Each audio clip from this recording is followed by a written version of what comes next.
بسم اللہ الرحمن الرحیم۔ السلام علیکم۔ اس امید کے ساتھ کہ آپ جہاں بھی ہوں گے خوش بھی ہوں گے اور محفوظ بھی ہوں گے۔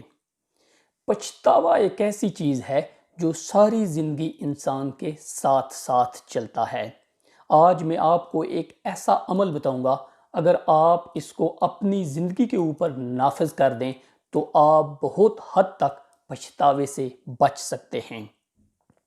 پچھتاوا چند سیکنڈز یا چند منٹ کی بات ہوتی ہے۔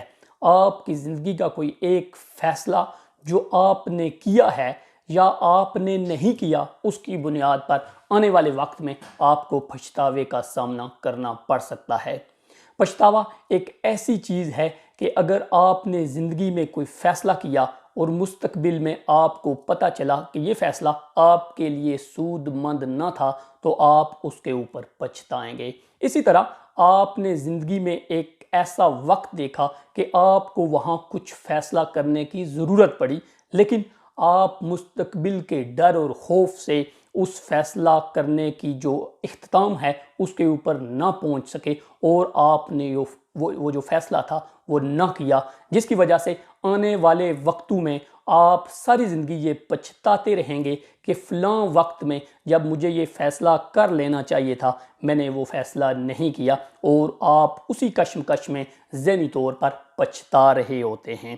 یاد رکھیے گا، ایک بات تو طے ہے کہ اگر آپ نے آنے والی زندگی میں پچھتانا ہے تو یاد رکھیے گا یہ بات 1000 درجے بہتر ہے کہ آپ کوئی کام یا فیصلہ کر کے پچھتائیے، نہ کہ کسی کام یا فیصلے کے انتظار میں یا نہ کرنے کی وجہ سے آپ کو پچھتاوا آئے۔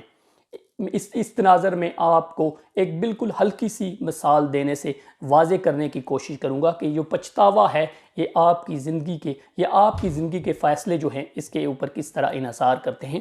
ایک شخص تھا، وہ کسی گاؤں میں رہتا تھا اور بالکل ہلکا پھلکا میڈیم قد اور طاقت کا مالک تھا، لیکن اسی کے گاؤں میں ایک بہت بڑا تگڑا پہلوان رہتا تھا جو جسامت کے لحاظ سے، طاقت کے لحاظ سے اس سے کئی گنا برتر تھا، لیکن وہ چھوٹے قد، چھوٹی طاقت اور بالکل کم عمر شخص جو تھا وہ ہر وقت اپنے ذہن میں محسوس کرتا تھا کہ ایک دن ایسا آئے کہ میں اس پہلوان کے ساتھ پنجہ آزمائی کر سکوں۔ اس کے ارد گرد جو لوگ تھے، اس کے رشتہ دار تھے اور اس کے جو جاننے والے لوگ تھے، وہ ہمیشہ اس سے اس بات کی تلقین کرتے کہ آپ ایسا نہ کرنا، کیونکہ فلاں شخص، وہ جو پہلوان ہے جس کے بارے میں تمہاری رائے ہے کہ تم اسے چت کر سکتے ہو، وہ تم سے طاقت میں بہت زیادہ ہے، اس کا وزن بھی زیادہ ہے، اس کا قد بھی زیادہ ہے، اس طرح وہ تمہیں مات دے گا۔ لیکن یہ شخص اپنے اندر ہی اندر کڑتا رہتا اور کہتا کہ میں اس سے لڑ سکوں۔ ایک دن وہ اپنے گھر سے نکلا، اس کے ساتھ کوئی دوست یا رشتہ دار نہیں تھا۔ اس نے دیکھا کہ گلی میں وہ شخص آ رہا ہے، اس نے دائیں بائیں دیکھا، اسے کوئی بھی نظر نہیں آ رہا تھا۔ اس نے اس شخص کو آواز دی اور اسے چیلنج کیا کہ میں تمہارے ساتھ پنجہ آزمائی کرنا چاہتا ہوں۔ وہ شخص بڑا حیران ہوا، لیکن اس نے اس کا چیلنج قبول کیا۔ وہ دونوں ہاتھا پائی کی حد تک آگے ایک دوسرے کے ساتھ لڑنے لگے۔ چند سیکنڈز میں اس بڑے پہلوان نے اس چھوٹے شخص کو، بچے کو یا طاقت میں جو بہت کم تھا، اسے چٹک کر زمین کے اوپر مارا اور اس کی جسم کی کئی ہڈیاں ٹوٹ گئی۔